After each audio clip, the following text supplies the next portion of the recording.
When you think of a funeral, you probably typically think of sadness, mourning, tears.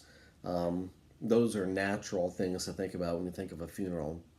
Well, I did go to Hazel Williams' funeral this past Friday, so I'm extending the segment on choosing joy. So this is Choosing Joy Part 2, still in honor of Hazel Williams. Well, when I walked into the church on Friday for her funeral, even from the outside of the church, you could hear music playing, you could hear a band, you could hear a choir singing, and it wasn't songs of sadness, really, or grief. And yes, there were people that were mourning, there were some tears that were shed, but the majority of her funeral was a celebration of her life and a celebration of knowing where she is at. And there was a lot of joy inside that building. In fact, it was standing room only.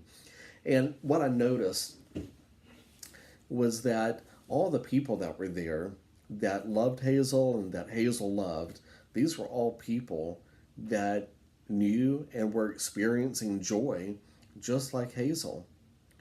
And then, one of the things that hit me was yes, joy comes from deep within, and it's definitely different than just the temporary state of happiness, but it also comes from people being around people and surrounding yourself with people that are happy and that are joyful and that encourage you.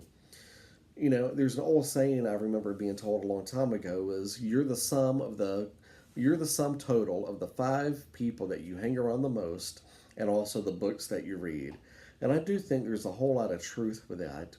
So if you want to experience some more joy in your life, I want to challenge you to think about who are the folks that you're associating with on a daily basis. It may be the folks that you work with, maybe people leading your company, it may be it's your friends that you're hanging out with, or your family even.